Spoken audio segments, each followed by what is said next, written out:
Everyone, welcome back to your channel UGC NET commerce Gyan Guru. तो हमने basically एक business economics की यूनिट स्टार्ट करी थी जिसमें हम जो बहुत इम्पोर्टेंट क्वेश्चंस हैं वो डिस्कस करेंगे, ठीक है। और उसी सीरीज में हम आज डिस्कस करेंगे law of diminishing marginal utility, ठीक है। Law of diminishing marginal utility में बेसिकली क्या है कि जैसे जैसे हम कोई कमोडिटी की जो यूनिट्स कंज्यूम करते हैं वो बढ़ाते हैं, ठीक है। हमने कोई कमोडिटी है, माना एक्स कमोडिटी है, हम उसको कंज्यूम कर रहे हैं। अब कि हमने एक यूनिट ली, दूसरी यूनिट ली, तीसरी यूनिट हमने कंज्यूम करी, तो जैसे जैसे हम उसकी यूनिट बढ़ाते हैं वैसे वैसे जो मार्जिनल यूटिलिटी होती है, मतलब जो एडिशनल यूनिट हम कंज्यूम करते हैं वो डिक्लाइन होने लगती है। और उसी को हम फंडामेंटल लॉ ऑफ सेटिस्फैक्शन या फंडामेंटल साइकोलॉजिकल लॉ या law of diminishing marginal utility भी बोलते हैं, ठीक है। फॉर एग्जाम्पल, जैसे आपको बहुत भूख लगी हुई है और आपने एक बर्गर खाया, ठीक है। एक बर्गर से आपको कुछ सेटिस्फैक्शन मिली, फिर आपने दूसरा बर्गर खाया, ठीक है। तो जो दूसरा बर्गर जो खाया उसकी जो एडिशनल यूनिट है, ठीक है, क्योंकि आपने फर्स्ट बर्गर जो है वो आपको कुछ हद तक सेटिस्फाई कर चुका है, वहीं पे जो सेकंड बर्गर है वो आपको जो फर्स्ट बर्गर है उससे कम सेटिस्फाई करेगा। क्यों करेगा? क्योंकि कुछ हद तक आपकी सेटिस्फेक्शन फर्स्ट बर्गर से फुलफिल हो चुकी है, ठीक है।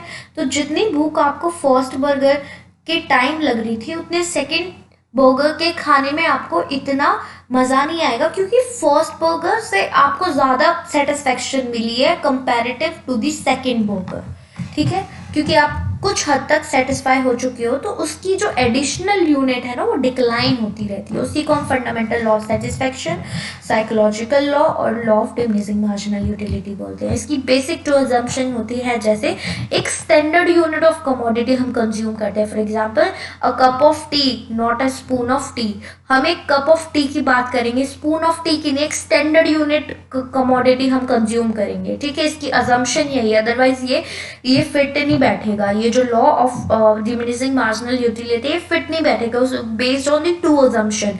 एक standard unit of commodity consume करना चाहिए, ठीक है। और दूसरा कि जो हम कंजम्पशन कर रहे हैं कमोडिटी का वो कॉन्टिन्यूस बेसिस पे होना चाहिए। कॉन्टिन्यूस मतलब एक कप चाय पी, दूसरा कप चाय पी, तीसरी कप चाय, कॉन्टिन्यूस होना चाहिए। ऐसा नहीं कि एक कप चाय अब पी है, एक कप चाय हम कल पी रहे हैं, ठीक है। तो उस केस में भी law of diminishing marginal utility violate होगा, ठीक है। तो ये इसकी दो अजम्पशन है। इस अजम्पशन को ध्यान में रखते ही law of diminishing marginal utility या फंडामेंटल लॉ ऑफ सेटिस्फैक्शन आप बोल सकते हो, ठीक है। तो वो हमने अभी तक पढ़ी टू अजम्पशन। अब हम इसको प्रैक्टिकल देखते हैं कि अगर जैसे जैसे हम कमोडिटी एक्स इंक्रीज करते हैं वैसे वैसे जो हमारा मार्जिनल यूटिलिटी, मतलब जो हमारी एडिशनल यूटिलिटी है, क्योंकि टीयू से हमें मिली 100, ठीक है, 100 सेटिस्फैक्शन मिली, और सेकेंड यूनिटी जब हमने कंज्यूम करी तो हमें 190 हुआ, ठीक है। तो एडिशनल क्या हुई?